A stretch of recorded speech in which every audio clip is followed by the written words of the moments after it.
வணக்கம் அன்பு உறவுகளே.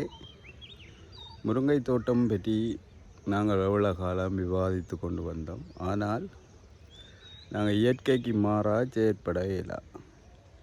இயற்கைக்கு மாறாக செயற்பட இயலாண்டா இயற்கையாக பார்த்து கடந்த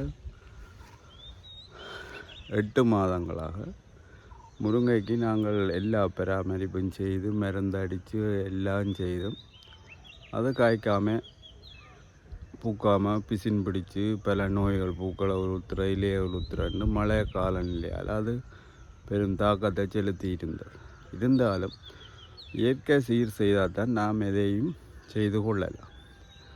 அதற்கு உதாரணத்தை தான் நீங்கள் இப்போ அந்த முருங்கை செடி வளர்ப்பு வீடியோ நான் தொடர்ச்சியாக போட்டு கொண்டு இருக்கிறதால அதையே நீங்கள் பார்த்து கொண்டிருக்கிற நீங்கள் கேட்குற நீங்கள் கேள்வி.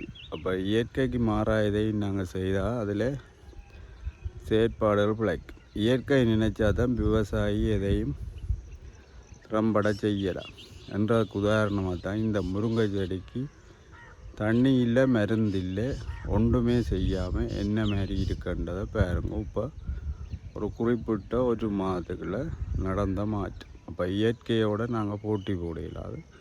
இயற்கையை அனுசரித்து இதென்றாலும் விவசாயிகள் எங்களோட அறுவடைகளையும் லாபத்தையும் பெற்றுக்கொள்ளும். லாபம்ண்டா விவசாயத்தில் லாபம் நாங்கள் சாப்பிட்டா காரணம். நாங்கள் சேர்க்கணுமென்னு நினைச்சா அது பிரச்சனையாக இருக்கும்.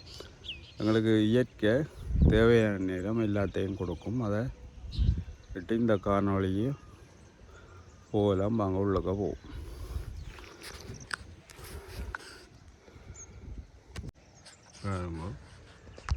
இந்த முருங்கையில் இருக்கிற காயம் ஒரு தண்ணீரைப்போ என்னவோ ஒரு கடந்த மாதத்துக்கு பிறகு அந்த நோய்கள்ன்ற சாகத்து பிறகு ஒன்றுமே செய்யலை. மரத்துக்கு எப்படி இருக்குன்றத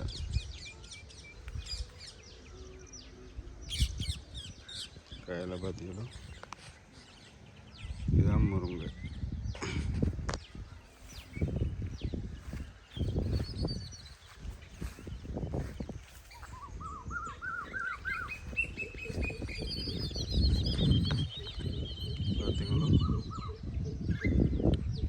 மருந்து அடிக்கையில் நீர் பாய்ச்சையில் முருங்கையை இயற்கைன்ற விளையாட்டு. இயற்கைன்ற விளையாட்டில் முருங்கை அப்படி நிற்கிறேன். இதே நான் போடுறேன்டா இல்லை. இப்போ நானே ஒரு 20 வீடியோ கிட்ட முருங்கை கிட்ட போட்டிருப்பேன்.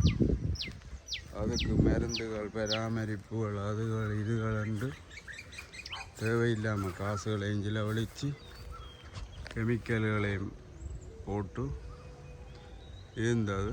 ஆனால் இப்போ வேறுங்க முருங்கை இலைங்க தோட்டத்தை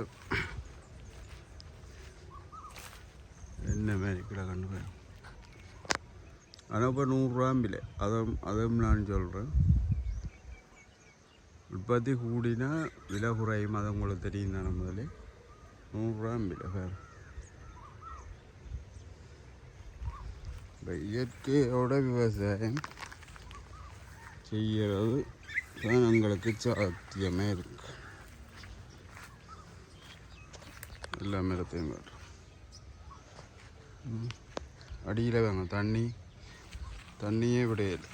நான் அவ்வளோ நாளும் பராமரிப்பாதகள் இதில் ரெண்டு சும்மா இல்லாட்டி கொண்டு இருக்கிறேன்னு நினைப்பியா. இதை ஒன்றுமே செய்யாமல் எல்லா மரத்தையும் காட்டுறோம்.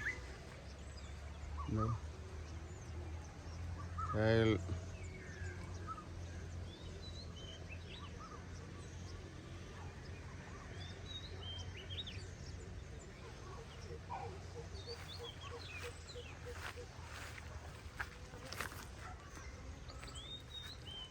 இதில் கொஞ்சம் பிரச்சனைகள் விளையாத முதல்ல இருந்த நோய்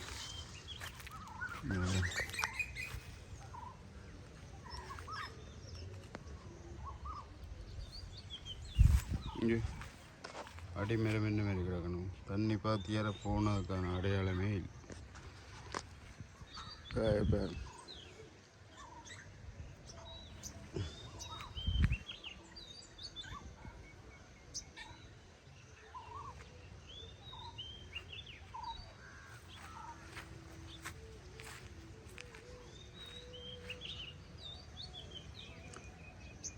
எல்லாம் இயற்கை சமநிலையாக இருந்தால் அது அளவுக்கு அதிகமாக எங்களை தந்து கொண்டிருக்கும்.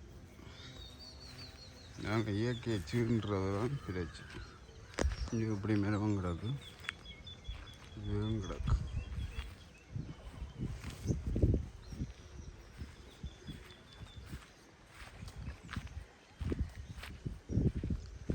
இதுதான் விஷயம். ரூபா காட்டுறது கூட இருந்தது.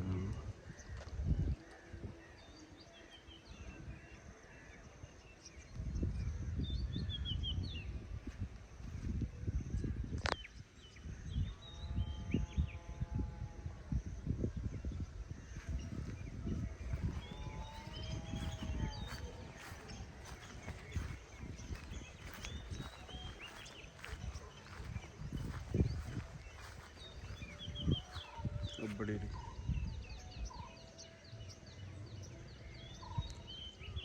இந்த வீடியோ உங்களுக்கு பிடிச்சிருந்தால் லைக் பண்ணுங்க, ஷேர் பண்ணுங்க, நண்பர்களுக்கும் ஷேர் பண்ணி விடுங்க. சரிதான், விவசாயிகளுக்கு முக்கியமாக ஷேர் பண்ணுங்க. இயற்கை விவசாயத்தில் என்ன விஷயம் இருக்குது.